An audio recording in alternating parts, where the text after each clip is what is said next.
परमपिता परमात्मा स्वयं आकर के अपनी प्यारी आत्माओं को यथार्थ मार्गदर्शन करते हैं, सही दिशा देते हैं। उनके द्वारा दिए गए ज्ञान को सूक्ष्म वेद कहते हैं। और सूक्ष्म वेद में परमात्मा हमें बता रहे हैं कि यहाँ के जो सुख आप देख कर इसी में सीमित हो गए, ये गलत है। ठीक है, संस्कार वश आपके परिवार है, आप परिवार पोषण के लिए भी कार्य करते रहो, लेकिन भगवान के इस नाम को, इस भक्ति को, इसको साथ रखो।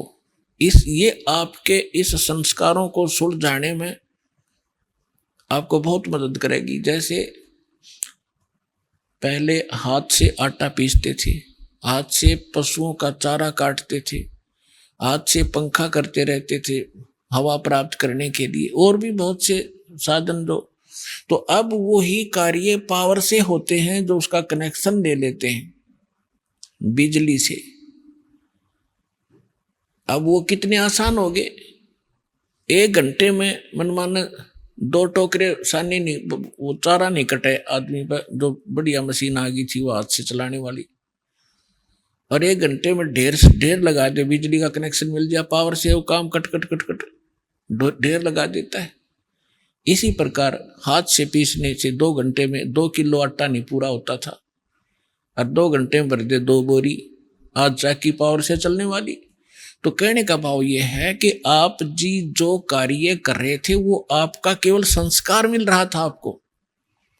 अब परमात्मा की पावर आपके साथ होगी तो फिर पावर से काम होंगे आपके, कबीर भगवान वाली शक्ति तय, फिर देखना कितने आसान हो जाएंगे।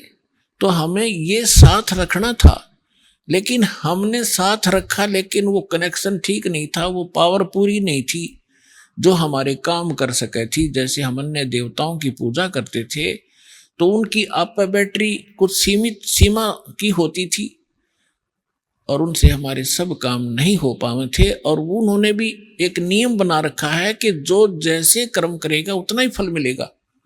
किसी के प्रारब्ध में कोई भी दुख है तो वो देवता, यहाँ तक कि ब्रह्म तक, और ये जो परब्रह्म जिसको कहते हैं अक्षर पुरुष तक, ये आपके प्रारब्ध में, आपके किस्मत में पूर्व निर्धारित जो संस्कार हैं उनमें कोई परिवर्तन नहीं कर सकते।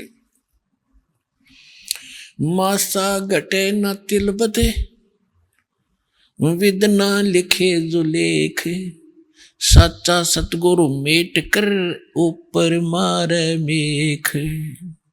तो पुण्यात्माओं, जब पूर्ण परमात्मा का नुमाइंदा, उसका कृपा पात्र संत या स्वयं मालिक आते हैं, 600 वर्ष पहले स्वयं परमात्मा आए थे, और उसमें कोई ऐसा प्रचार प्रसार का साधन नहीं था जैसा आजकल उपलब्ध है। आज तो कोई भी लल्लू पंजू जिसको मीडिया में टाइम मिल जाता है, टीवी के ऊपर बोलने का समय, वे 1 लाख 2 लाख न मूर्ख बना ले, क्योंकि जिज्ञासु उसको संत जानकर उसके पीछे लग लेते हैं। और उस समय 64 लाख शेष परमात्मा के हुए थे, वो कोई ज्ञान से नहीं। ज्ञान तो परमात्मा ये वाणी बोलते ही थे जो आत्मा को खींचती है, लेकिन उनको सुख दिए थे। वो दुखी देख नहीं सकता अपनी प्यारी आत्माओं का, वो परमात्मा है, दयालु है। तो वो क्या बताते हैं, तो उसके लिए बताया है कि मासा घटे न तिल बधे, विद न लिखे जो लेख, और सच्चा सतगुरु मेट कर ऊपर मारे मेख। अब सच्चा सतगुरु कहा है गरीबदास जी ने कि जैसे गुरु, वैसे गुरु शब्द पर्याप्त है। गुरु का अर्थ होता है मार्गदर्शक, लेकिन ये नकली गुरु हो गए, इसलिए सतगुरु कहा। अब कलयुग में सतगुरु भी नरे हो गए, जैसे राधा स्वामी, धन धन सतगुरु, ये सारे अपने आप को सतगुरु बोल रहे हैं, और कक का पता नहीं है बीसी अध्यात्म मार्ग का। तो इसलिए सच्चा सतगुरु कहा।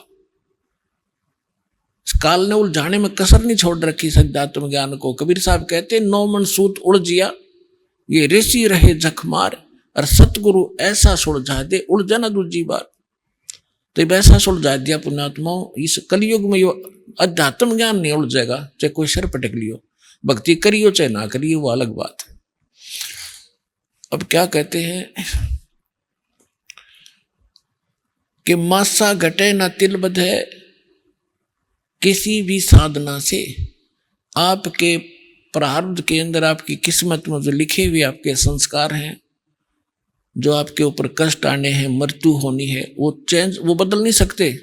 लेकिन पूर्ण संत, उस कबीर परमात्मा का सच्चा नुमाइंदा, उसको खत्म करके, मिटा करके ऊपर मेख मार देना, यानी फॉर एवर दोबारा पनप नहीं सकते, मेख मारन का अर्थ ही होता है।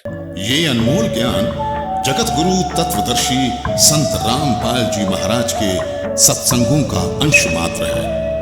संपूर्ण आध्यात्मिक ज्ञान के लिए सुनिए संत रामपाल जी महाराज के मंगल प्रवचन। आप संत रामपाल जी महाराज जी के मंगल प्रवचन संत रामपाल जी महाराज एप्लीकेशन पर भी सुन सकते हैं तथा उनके द्वारा लिखी पुस्तकें भी डाउनलोड कर सकते हैं।